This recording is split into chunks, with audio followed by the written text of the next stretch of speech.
I buried common kitchen scraps in my garden, 6 different kinds, under 6 identical tomato plants, and left them there for a whole season to find out which one actually works. And I will tell you now, before we go a step further, that the result genuinely surprised me, that the single most popular piece of advice in the whole of home gardening turned out to be the worst performer by a mile, and that the plant which beat almost everything was the one I buried nothing at all under. That last part took me a while to make peace with, and by the end of tonight you will understand exactly why it happened, which is more useful than the result itself. My name is Malcolm Ashby, and I have been growing things for 50 years. Burying kitchen scraps under your plants is one of the oldest pieces of garden folklore there is, passed down through families, sworn by in every allotment shed in the country, and almost never actually tested because nobody wants to waste a season proving their grandmother wrong. I had a season spare, and an old allotment friend of mine, Bert, who spent 40 years insisting a fish head under a tomato was worth more than any bag of fertilizer, so this one is for him. Let me say one thing, and then I will not bring it up again. Every plant I know, its look-alike, and what it is worth in dollars, I have put into one book. On page 31 there is a weed that grows in most backyards that people spray on site, and that replaces the $5 tea they have been buying for years. It is at thebackyardgoldmine.com, and the link is under this video. If you want it, it is there. That is all. Now the setup, because a test that is not controlled is just a story.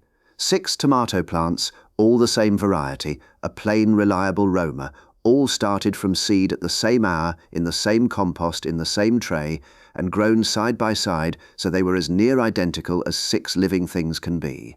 1 row, all in the same ground, loosened with a fork and given no fertilizer whatsoever, because the whole point was to see what the buried material did and nothing else. 2 feet between plants, wider than you would normally space tomatoes, so that whatever went in one hole could not reach across and feed the neighbor. Watering by hand was out of the question, because no human being waters 6 plants evenly for 4 months, so it was drip-lined down both sides on a timer, the same amount to every plant, twice a week. And one final precaution I would urge on anyone trying this: wire mesh baskets in the bottom of every hole, because burying protein a foot down in a garden is a dinner invitation to every rodent in the county, and one determined visitor would have wrecked the whole test. Into each hole, about 12 inches down, went one of 6 things. Number 1, nothing at all, the control, just soil and a tomato.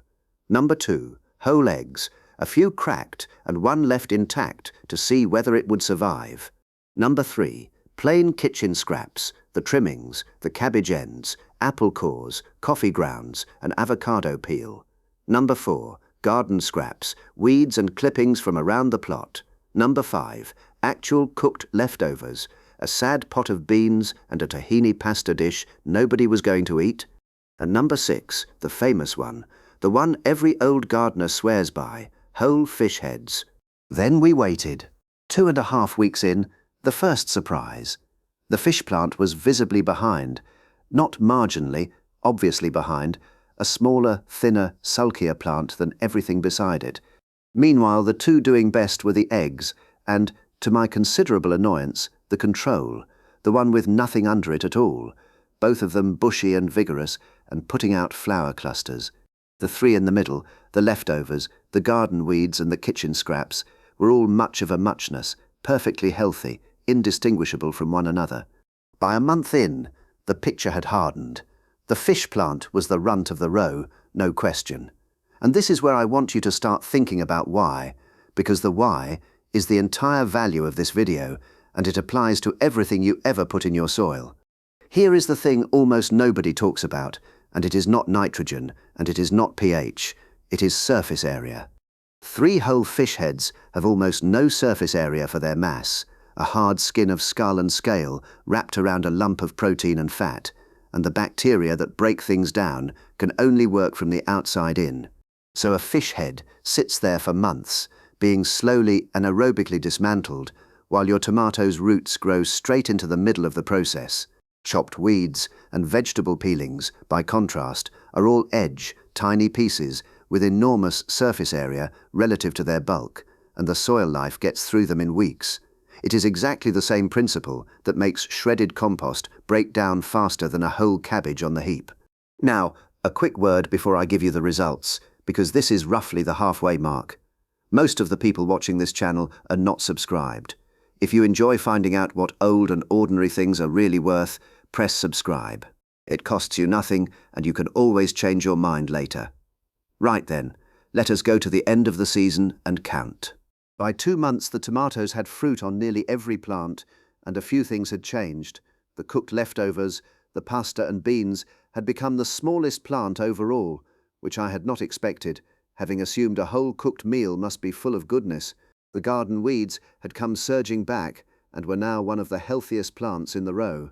And the fish, still smaller than everything else in terms of leaf and stem, was carrying a genuinely respectable amount of fruit, which taught me something on its own, that a small plant is not always an unproductive plant. There was one more oddity worth reporting. The control had picked up the worst infestation of aphids in the row, while the plant grown over garden weeds had, and I counted twice, none at all. I have no proof of the mechanism, and I will not invent one, but it is the sort of observation that makes you want to run the whole thing again. At the end of the season, every tomato came off every plant, ripe and unripe separated, counted and weighed. Here is what came out. The clear loser, by a wide margin, was the fish. Around 80 tomatoes, and they were small, roughly half the weight of the fruit on any other plant, coming in at under 3 pounds total against 5, 6, 7, 8 pounds elsewhere. The most famous piece of gardening folklore in the English-speaking world came last in its own test. The middle of the pack, and they were genuinely within a whisker of one another, were the cooked leftovers, the garden weeds, and the kitchen scraps, all landing between 5.5 and 6.5 pounds. One thing did stand out. The garden weeds plant produced by far the most green growth of any plant in the row, a great sprawling bush of foliage which fits neatly with what we know, that soft green material breaks down fast and releases nitrogen quickly, and nitrogen is what plants use to build leaf. That is precisely why the old weed-in-a-bucket fertilizer tea works, and this test rather supports it. And at the top, the two I did not expect. The eggs, at nearly 8 pounds, and the control, the plant with nothing but soil under it, at very nearly 8 pounds as well, but with a detail that decided the whole thing. Ripness. The control had somewhere around 70 properly ripe tomatoes on it. Not one other plant in the row managed 30. The plant I buried nothing under grew slightly less foliage than the big leafy ones, and turned that saved energy into ripe fruit instead of leaf, which, if you are growing tomatoes to eat rather than to admire, is the only figure that matters. Then came the part one had been looking forward to all season, which was digging every hole back up to see what remained. The cooked leftovers, the pasta and beans, gone. Not reduced, not partly decayed, gone, without a trace, as though nothing had ever been buried there. The garden weeds, also gone, entirely, just soil in an empty basket. The plain kitchen scraps. Here it got interesting, because that basket was alive. Worms, and a genuine colony of woodlice working through it, and the whole thing teeming in a way none of the others were. What was left of the material was eggshell and one recognizable avocado peel with its pit, and the rest was long since eaten. The eggs, eggshells, plenty of them, and no trace of white or yolk, and the whole egg I had buried intact had not survived either, its shell thinned to something you could crush between 2 fingers. And the fish, bones, a clean skeleton, no flesh, no smell whatsoever, and around it a great population of worms. The proteins and fats had all gone somewhere, eventually, but the roots of the plant sitting above it were noticeably thinner and poorer than the roots on the weeds plant next door, which were thick and pale and healthy. So what do I make of it? And what should you do differently tomorrow morning? 4 things. First, and I say this with real affection for Bert and his fish heads, do not bury large complex lumps of protein directly under a plant you have just put in. It does not feed the plant for the first critical months. It competes with it, going airless and sour right at the root zone, while the soil life spends a season taking it apart. If you have fish waste, It belongs in a properly managed compost heap or a trench dug and left to rest for a season before anything is planted on it. Time solves it. Your tomato cannot wait that long. Second, surface area is the rule that governs everything you bury. Small pieces, chopped, mixed and spread out, break down in weeks and feed the plant. Big whole objects break down in months and feed the microbes at the plant's expense. If you take one sentence away tonight, take that one, because it applies equally to compost heaps, mulch, manure, and every scrap you have ever considered burying. Third, and this is the finding that has changed my own practice, decent soil on its own does a great deal more than we give it credit for. The plant that got nothing gave me almost the heaviest crop, and by far the most ripe fruit.